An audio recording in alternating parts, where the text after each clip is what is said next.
everybody. This is your host, Huge Pop, from Huge Pop Wrestling Podcast. I am honored tonight to be interviewing XIW one third of the Unprofessionals, two-time AIWF World Champion, Justin H2O Overstreet. How you doing tonight, guy? I'm doing well, man. I appreciate you asking me to be a part of this. Awesome. And I have two friends with me, the Wildcat and PWG Johnny Cass.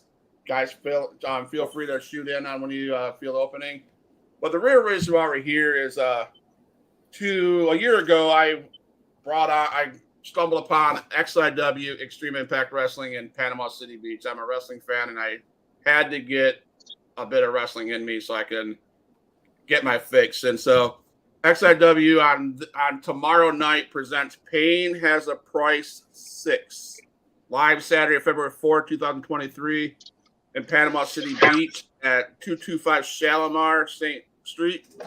We're going to have an opportunity to meet Cody Deaner of Impact.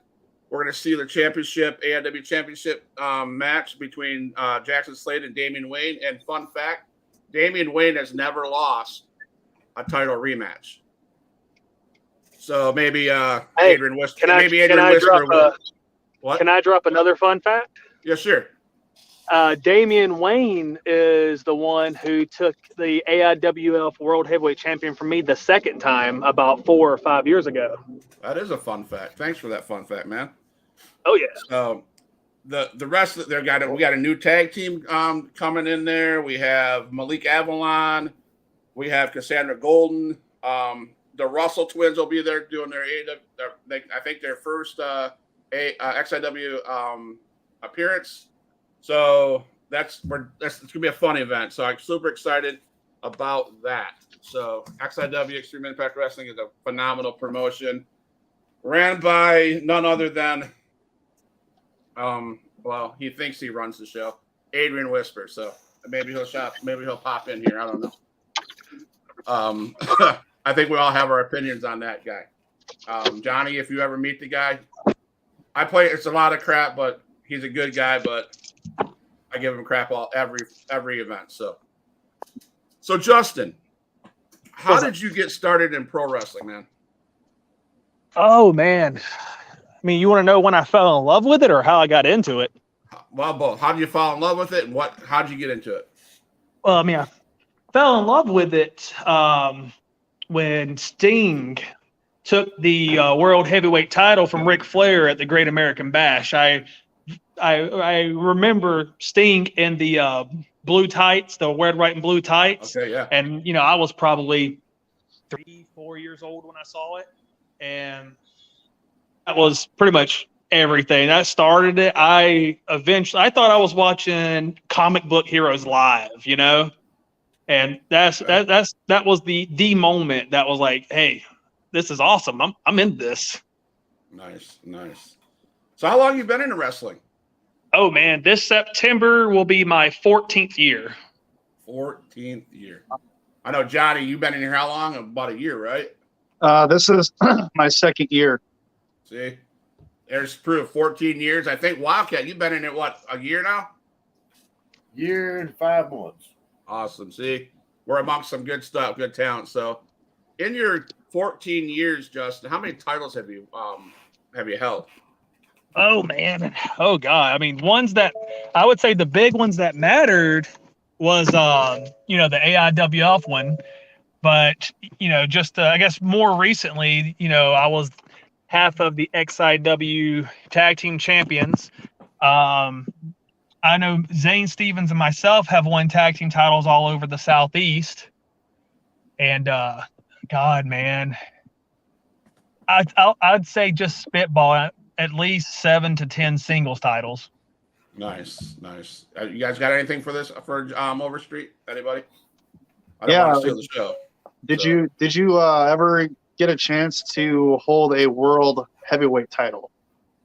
Yes. Like I said, I've won the AIWF title twice. Oh, okay. That's cool. Where did you do your training at, man? I started in, I'm trying to just get it on Bluetooth, but I started in Dothan, Alabama. Believe it or not, I started with a small company out of Dothan, and Zane Stevens saw me training, and he pretty much told me, "Hey, you don't have to pay me. I like, I like how talented you look. I feel like I can help you do better." And he pretty much took me under his wing for the next, I don't know, man. Like he trained me for a year, and then we pretty much started traveling together after the fact. Okay. Nice. Where's the farthest you've traveled to wrestle? Sorry. Having issues. But what was that question? What was the farthest you've traveled to wrestle? Oh man, there was once winter where my wife and I and a couple other guys drove from Panama City, Florida to Milwaukee, Wisconsin, like 3 weekends in a row. Wow. So that was easily, I don't know, man. It's supposed to be like a 22-hour trip that turned into 24 to 26 hours. Nice. Johnny over here, Johnny Cass, he lives up that way. Don't you live up in the northern states? And I'm begging him to come down to Florida or travel down and get some stuff down here. So. Oh yeah, definitely. I live up here in Northeast Iowa, and I've actually wrestled a couple of times over in Milwaukee. Do you remember the promotion you wrestled for by chance? It was called WWA World Wrestling All-Stars, I want to say. I'm not too sure if they even run anymore, but I know it was a big Martin Luther King Center that probably could have sat about 5,000 to 8,000 people. But indie wrestling, they drew maybe 200, 300. Gotcha. That's cool. So where did you train and who trained you? Well, like I said, Zane Stevens. Okay. Yeah, Zane Stevens technically trained me. Okay. He started my training, but I was also and have been mentored by Ray Lloyd, other known as Glacier in WCW. All right, He's been very close with me for like the last 10 years now. Okay. He's pretty much the first guy I run to for advice. If hey, I need to have a match like this. I need to study a guy who can do that. The character he played doesn't give him the respect that he deserves, as far as like, dude is a wrestling encyclopedia. Like you can say, hey, I need to know of a guy who can throw a good punch, who was in a 1-year storyline based out of California. He'd probably know it. Nice. So would you say he's your biggest influence in your career then? I would say the first 10 years, yes. I can honestly say I would say the last year now. Cody Deaner has also been a very big influence. Nice. And we'll get a chance to see him tomorrow night. Oh yeah. Yeah. I'm excited about that. I get to personally meet him. So I'm super stoked about that. And I thank the Wildcat for setting that up. That's pretty cool. You guys, you going to the seminar tomorrow then? Oh yeah. I never miss a chance to go to a seminar, man. Like there's a little like stigmata on the indie scene when it comes to seminars. A lot of the old bitter veterans will tell you, oh, you don't need to go waste your money. They're just trying to get your money. But I can honestly tell you, I've attended in nearly 14 years, I've probably attended over 50 seminars, and I can probably say I've learned something out of every single one of them. So like my mentality is, if you can teach me one thing I didn't know, it was worth whatever the price tag was. Nice. And I asked this question to all you guys. So I know now by the sound of what you said. So tell the fans how important the seminars are to you guys, and how important are the merch tables and meet and greet to meet the fans that come out to see you guys. How important are those people and those things to you? Oh, major. To me, like the seminars are because it's like any work life. If you're a chef, if you are retail, you never stop learning, and there's always somebody out there better. So when it comes to seminars, like if somebody can teach you one new thing, you did the job. But it's also usually when you go to a seminar from a person who's been on TV, who knows what they're looking for, he can tell you or she can tell you, hey, you're doing this wrong. If you want to get seen by the TV people, this is what you need to be doing. And then of course, when it comes to independent wrestling, there's no money as far as your actual pay. the money as far as making a living is 100% into merchandise. It's 100% into meet and greets. Like anything that you can do to stay alive as far as profitable is all in the meet and greets and the merch tables. Nice. So those are pretty important then for you guys. It's a major, because usually, if you somewhat built a name, you can usually get a fee plus your your gas. If you go a far distance, you might get your hotel. But a lot of guys in their first 2 to 4 years, just depending on how good they look or how well they are in the ring, a lot of them pay to wrestle. And it's just an investment. It's like being on the stock market. You put money in and you hope you get something out of it. Yeah. I know you mentioned Sting, and he's my favorite. He's what got me back into wrestling. I love Sting. So, Who would you say is your favorite wrestlers growing up? Oh yeah, definitely like Sting. Like, my top 3 would have been Sting, Bret Hart, and The Undertaker. Okay. Anybody else have a question for him, for Mr. Overstreet? Yeah. Have you ever had a chance for a tryout on TV or wrestle the dark match in WWE or one of the other promotions? So I never had the tryout for somewhat of WWE was actually at a company called WWN. We were doing tryouts in front of Gabe Sapolsky and William Regal. That was it was Orlando WrestleMania season. So I think it was 2014, if I'm not mistaken. After that, I took some time off, and then I came back in 2020. And most recently, I've been doing some extra work behind the scenes with Impact, just helping, pay dues, build the ring, build the stage, doing what I can. And we got to work out in front of the Impact roster. That was January the 14th in Atlanta. Nice. I seen you taking trips down to the Impact Wrestling and talking about it on your Facebook. So everybody that wants to see Justin, look at his Facebook. He's Justin Overstreet. Pretty simple. He's not afraid to share his wrestling profession on there. So that's a good way to get to know him. Man, I met you at probably February 2022. You guys were up. You and is it okay if I say that other guy's name? Oh yeah, I mean, you're in Cameron. You're in Cameron. I'm professional state line, and you guys got screwed, and it is what it is. I met you. You were there the next 2 weeks. 2 months later, you guys got hosed again by none other than Adrian Whisper, and whatever. And then it was a continuous thing, and so my question is, we're going to stop in December because I've seen you again in December. Matter of fact, the event before that, I think Adrian Whisper kicked you guys out of the arena, and then I think you showed up. I think that's how that went, and you made your presence known. But is there any other promotions that you work with?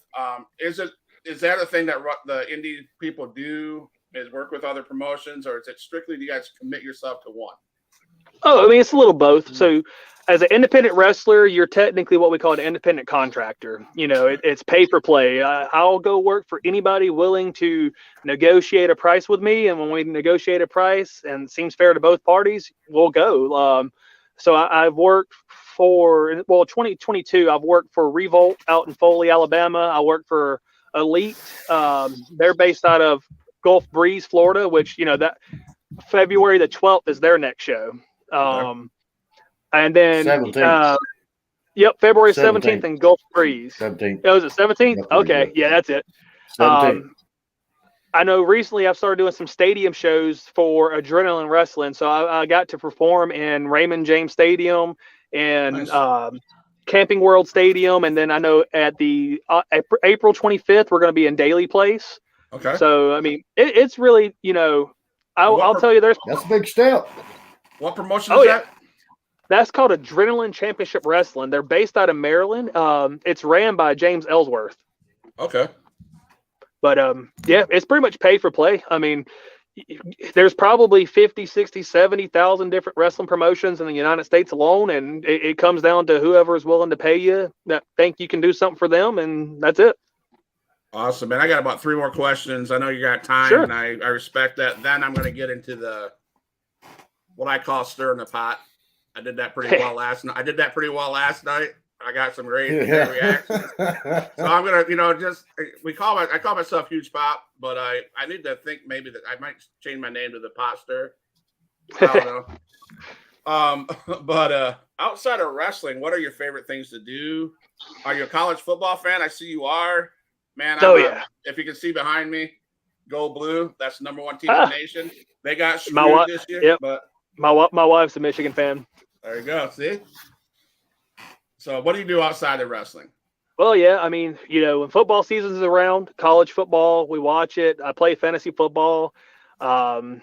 Obviously working out, one thing I've recently got into was coaching softball for my daughter. Yes. I attempt to help all three of my daughters, but I got two teenagers that know it all. So, you know how that goes. But my 8-year-old, she's embraced me as, Dad's played baseball before, so he can obviously help me. So, yeah, I do softball coaching twice, like 2 seasons a year. Nice. So what are some goals for Justin Overstreet going forward? Honestly, man, I want to inspire others. That's my big one. I try to keep my page wrestling only and positive mindset only. The big thing, like I've always told people, just any type of success is what I want. So as long as my kids are financially taken care of, they're happy, the house is taken care of, that's really the big goal. But the big thing is also, obviously, in wrestling, we want to have a contract. We want to be signed to a TV company, and that's still the dream until I'm done wrestling. Nice. So here's a question: you said until you're done wrestling, do you see 5, 10, 15, 20 years? Oh man, see, I made the promise to my wife because I walked away in the end of 2017, and I came back in 2020.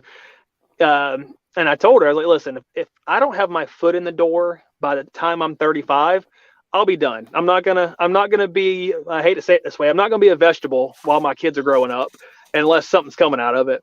And then lo and behold, being able to work and see behind the scenes of Impact Wrestling, I kind of feel like I've got the foot in the door, and now it's just up to me to kick it down, Yeah. I mean, I love seeing that you go down to Impact. I Cody Deaner, so that's a good thing, and he's played 100%. Yeah, 100. I will say 100% of it is Cody Deaner. He's put his name on the line for a couple of us, and we don't want to, make him regret it. So that's gonna just make us work harder. Yeah. So I'm gonna open the door. Johnny, you have anything more for him that you want to ask? Because I'm going to finish it up with some really intense stuff. So, yeah. So I know that Bully recently came back to Impact for a few months. And before he actually did that, I got the opportunity to attend a seminar of his with Frankie DeFalco up in Milwaukee, which was a really great seminar. He's very knowledgeable. And the one thing that I love about Bully Ray is that he tells you everything straight up, doesn't sugarcoat anything. If you fuck up on something, he'll pretty much tell you that, hey, this is what you're doing wrong. You need to work on this. And he's not afraid to hurt feelings. Is he like that? I'm not sure if you know, but is he like that also to the other guys at Impact? See, I don't know if he's like that to the other guys because, it's very close doors. And, when you do the extra work, you don't really hang out with the talent too much. I mean, you do get to see them passing by, shake their hands, introduce yourself, some conversation. But I guess the best thing I can say is about him, I mean, he's not as bad as they try to say he is, but he's definitely, I think it's misunderstood the most. He's a old school, stern, no sugarcoating individual, and today's generation, that's considered offensive. And that's just the way I see it. I was never offended by anything he said, did, anything. I just took it as, hey, you know more than me, so yes, sir. Exactly, and that's one of the things that I respected most about Bully, especially listening to Busted Open on a daily basis as well. And I thanked him for actually being a host on Busted Open because I feel like, for me, especially, only being in the business for about going on my second year now, I'm still learning everything, even when I'm not in the ring and I'm listening to Busted Open. You know what I mean? No, dude, I can tell you straight up, 14 years, you want to find the stern one. You want to find the offensive one because they're the ones that's going to tell you the truth. Right. Out of 10 people, 9.5 of them are going to lie to you just so they can get your money or get you to leave. You'll leave them alone. So that's what I say. Find the person who has just the brutal truth because that's the only way you will learn. Right. Yeah. Wildcat, you got anything for Justin? Yeah, I do. All right, Justin. We pretty much know what's next for Justin at XIW. You got to make a transition. You're going from tag team competition to singles competition.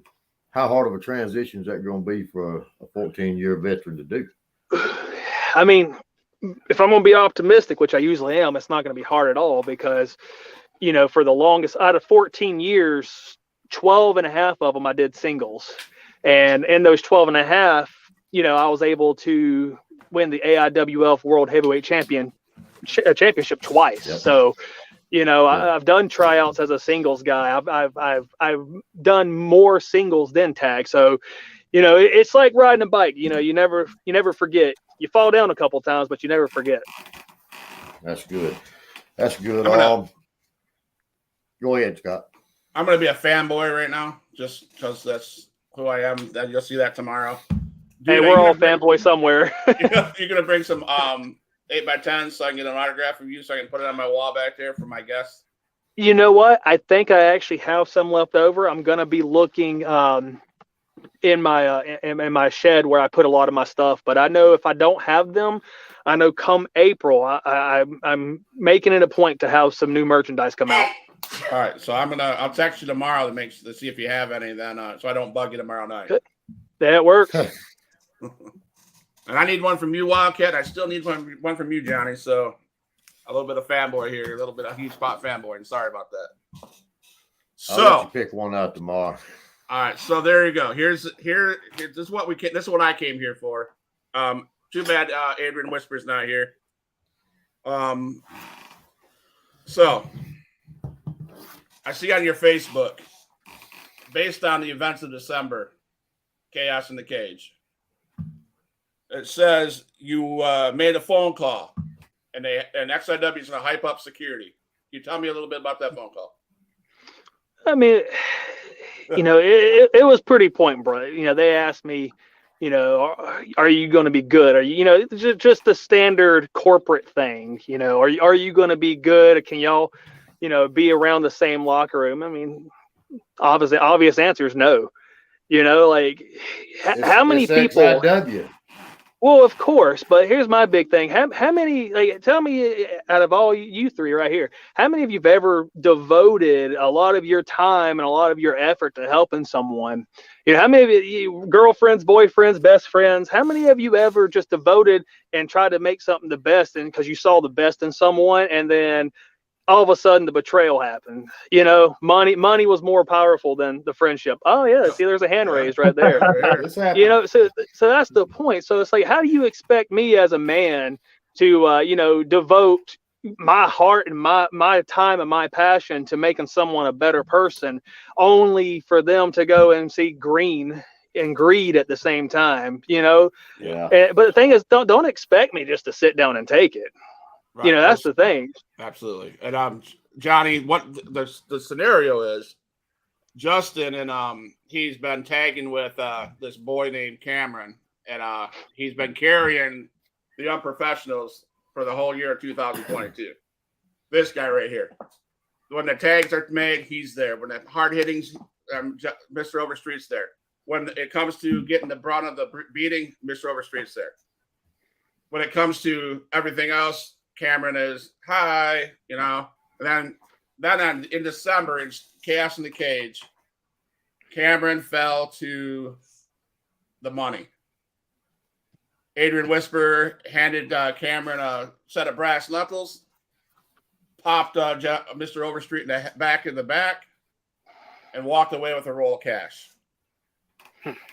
then when I tried to reach out to Cameron to get him on the show, unfortunate. Well, no, probably fortunate for him, but unfortunate for everybody else. He showed his true colors and chicken shitted out of his ear and just didn't respond to nobody. So that's the bottom line of what happened. Am I right or am I wrong?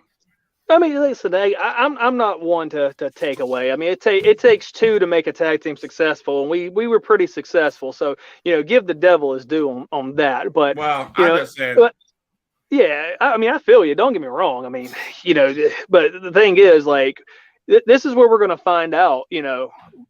Where was the power? Where was the lead train there? And I get it. Money's good. I'm sure his bills are paid right now. Good for him. Maybe that'll take some stress off his life. I don't know. I don't know what he goes through every day anymore.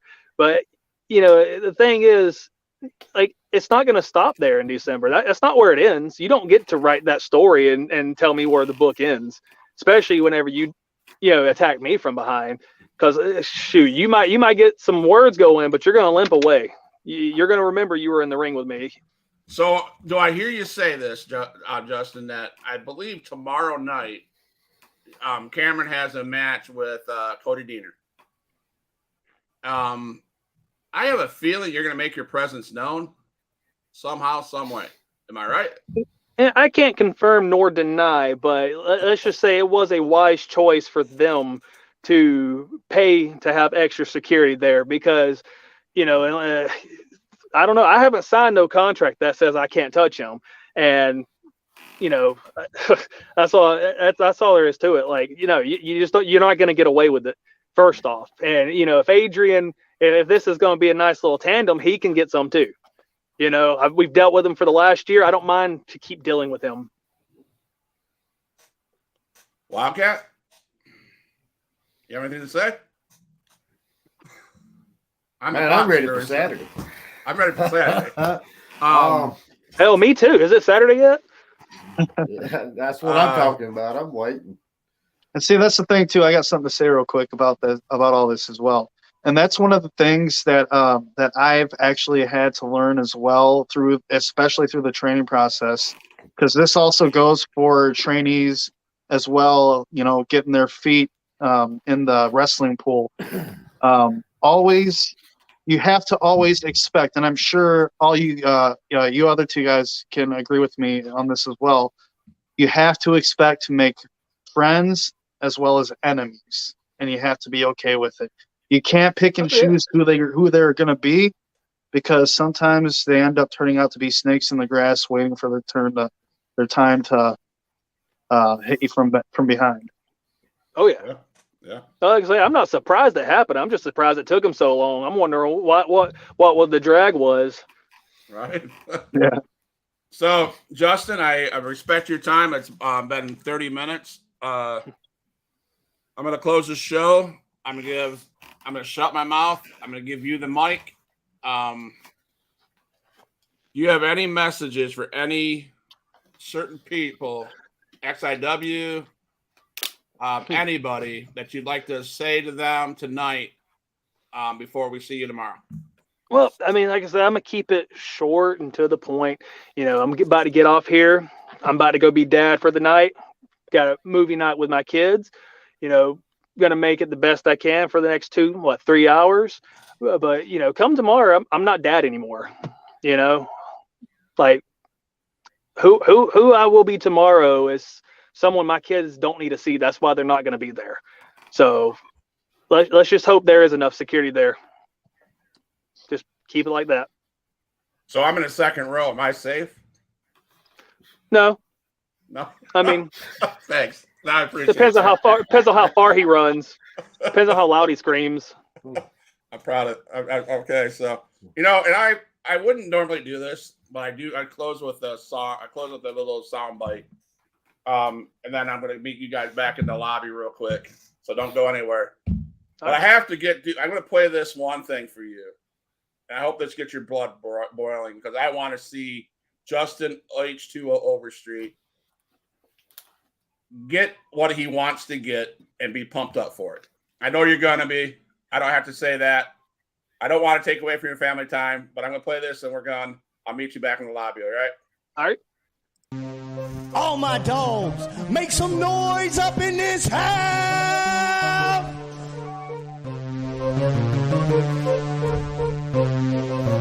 Who is in the house? Who is in the house? It's the gangster of destruction, so you know what's going down. And when the drive-by's coming, then you better hit the grind. Cause when your body hits the canvas, then your head is knocked out.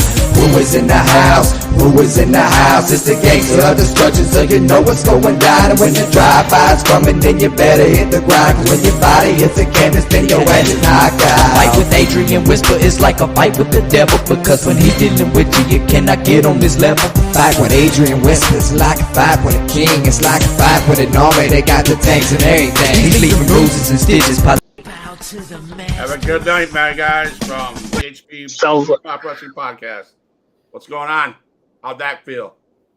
That sounds like a middle-aged man trying to capture his youth, and he sounds like he has a bad porn name that wasn't successful. Love it. I'll see. I gotta go. I'll see you in the lobby. Don't go nowhere. All right. See you guys tomorrow night.